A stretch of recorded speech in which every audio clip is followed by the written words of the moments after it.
अब हम पढ़ते हैं बलबन को। पूरा नाम है गयासुद्दीन बलबन। बलबन 1266 से लेके 1286 तक शासन किया था बलबन ने। कुछ लोगों का मानना है 1287 तक, नहीं 87 में डेथ हुई है बलबन की, लेकिन 86 में ही पद छोड़ दिया था। ठीक है, 1266 से लेके 1286 तक।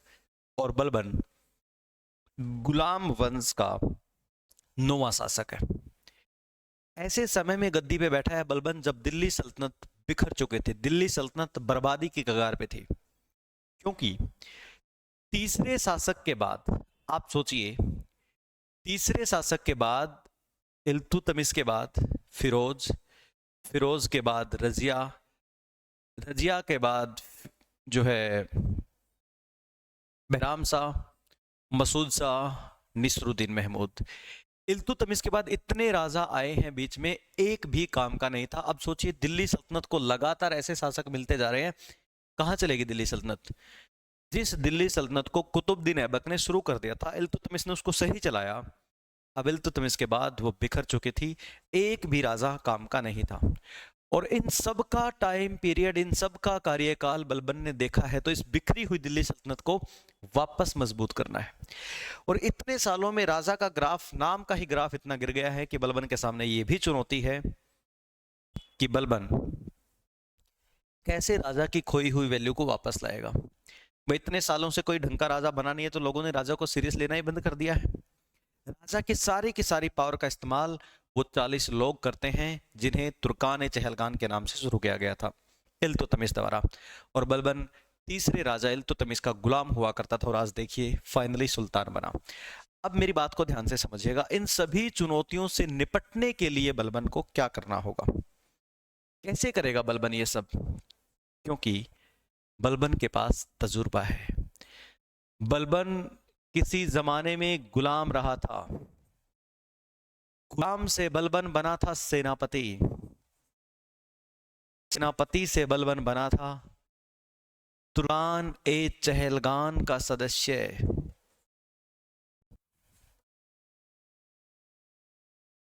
40 लोगों में आया था, जो मंत्रिमंडल का हिस्सा है। उसके बाद बलबन बना प्रधानमंत्री, और उसके बाद फाइनली बन गया सुल्तान। अब जिस बंदे के पास इतना तजुर्बा हो, जो ग्रुप डी से सुल्तान तक पद जो है प्रमोट होके आया हो, क्या नहीं कर सकता बलबन, बहुत कुछ कर सकता है। बलबन ने सोचा कि सबसे पहले तो मुझे राजा की जो वैल्यू जीरो हो चुकी है उसको बनाना पड़ेगा, राजा को जीरो से हीरो बनाना पड़ेगा। तो इसलिए बलबन ने कुछ नए नियम लागू कर दिए। गद्दी संभालते ही बलबन ने कहा अब 2 नियम लागू होंगे, सिजदा और पाबोस। सिजदा और पाबोस नाम के 2 नियम लागू कर दिए। सिजदा का मतलब होता है राजा को झुक करके सलाम करना। अगर कहीं भी बलबन दिखाई दे तो हर व्यक्ति को सिजदा करना है, कंपलसरी है ये। पाबोस, दरबार में अगर आना है तो पेट के बल चलकर आना होगा,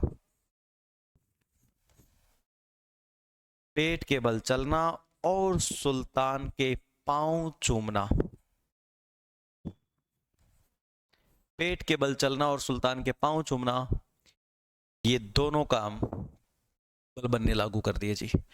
अब कोई भी बलबन को देखेगा तो झुक करके सलाम करेगा, कोई दरबार में आएगा तो पेट के बल चल के आएगा और पांव चूमेगा, और फिर बात होगी।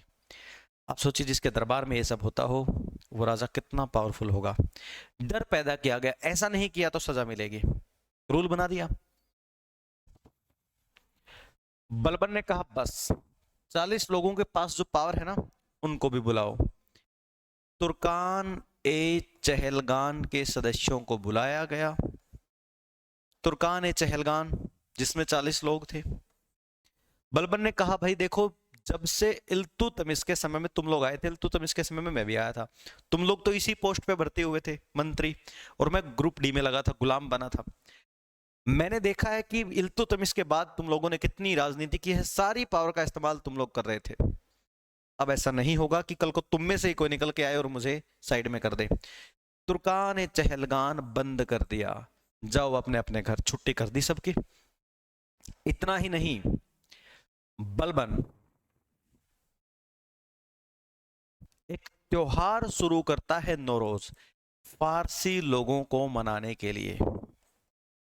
बलबन ने नौरोज त्योहार शुरू किया, एक फारसी त्योहार। उलेमा वर्ग जो कि मुसलमानों का धार्मिक वर्ग था, उसको लग रहा था सिर्फ इस्लाम की पर चर्चा होगी, नहीं, बलबन ने फारसी लोगों को भी महत्व दिया। अब बलबन दिल्ली सल्तनत के ये काम सुधारने में लगा हुआ था, दिल्ली सल्तनत की खोई हुई इमेज बनाने में लगा हुआ था, कि बलबन के समय में मंगोल अटैक हो गए जी, आ गए मंगोलिया। अब जैसे ही मंगोल अटैक शुरू होंगे, बलबन को सीरियसली लेना पड़ेगा मुद्दे को। अब देखिए, बलबन के समय में मंगोल आएंगे कैसे, मंगोलों को कहां से आना होगा?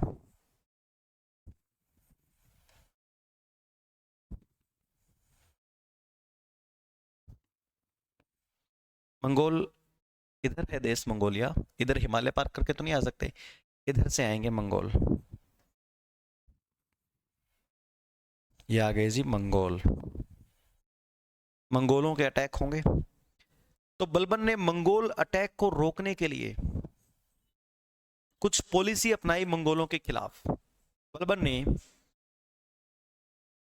लोह व रक्त की नीति अपनाई।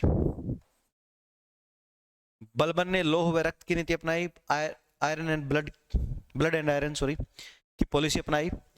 बलबन ने कहा वो हमारे घर आएंगे, हम उनके घर जाकर के मारेंगे। मंगोलों के साथ युद्ध करना भी बहुत बड़ी बात होती थी। इल्तुतमिश ने तो फाइट भी नहीं की उन लोगों के साथ, वैसे ही सूझबूझ से निपटा लिया था। मंगोलों के साथ फाइट करना तो छोड़ो, अगर मंगोल आए तो उनको रोकना और फिर बदला लेने के लिए उनके घर जाना। ठीक है, लोह व रक्त की नीति अपनाई। बलबन ने मंगोलों के खिलाफ दुर्ग नीति अपनाई, कि यानी हम अपनी बाउंड्री पे, अपनी सीमाओं पे दुर्ग बनवाएंगे, यानी फोर्ट बनवाएंगे, फोर्टिफिकेशन करेंगे और वहां पर मंगोलों को रोक लेंगे। बलबन ने मंगोलों को रोकने के लिए एक विभाग बनवाया, दीवान ए अर्ज। दीवान ए अर्ज नाम का एक विभाग बनवाया, यह विभाग सैन्य विभाग था। बलबन ने ये 3 पॉलिसी अपनाई और मंगोलों को कुछ हद तक रोक लिया। लेकिन मंगोल अटैक का ऐसा असर हुआ कि 1285 में, पहले तो आप ये सोचिए, दिल्ली सल्तनत के जो इंटरनल मैटर थे उनको भी सुलझाया, एक्सटर्नल मैटर थे, मंगोल आक्रमण कर रहे थे क्योंकि दिल्ली सल्तनत सुनी पड़ी हुई थी, उनसे भी निपटा, दिल्ली सल्तनत का उद्धार कर दिया बलबन ने आकर के। अगर बलबन ना होता तो दिल्ली सल्तनत तो गई थी बस, तो दिल्ली सल्तनत का उद्धारक भी कह सकते हैं आप इसको। 1285 में मंगोल आक्रमण में बलबन का बेटा महमूद मारा गया। बस बलबन के लिए यह घटना सबसे घातक थी, क्योंकि बलबन के 2 बेटे थे। एक बेटे का नाम था महमूद और दूसरे बेटे का नाम था बुगरा खां। बुगरा खां को राजनीति में कोई इंटरेस्ट नहीं था, बुगरा खां चाहता ही नहीं था मैं राजा बनूं।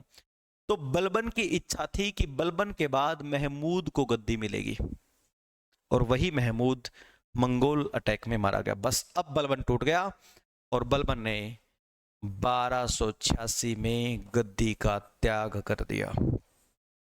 बलबन ने अपने दूसरे बेटे से पूछा, भाई राजा बनोगे? उसने मना कर दिया, मैं बंगाल को ही चलाऊंगा, बंगाल को संभाल रहा था इधर। तब बलबन ने महमूद के बेटे यानी अपने पोते खुसरो को राजा बना दिया और बलबन का उत्तराधिकारी बना खुसरो 1286 में 10वें नंबर पे। खुसरो 86 में गद्दी पर बैठा और बलबन अब रेस्ट पे चला गया। बलबन ने रेस्ट किया। जैसे ही खुसरो गद्दी पर बैठा तो 1287 में बलबन की डेथ हो गई। 1287 में बलबन की डेथ हो गई जी। ये था बलबन।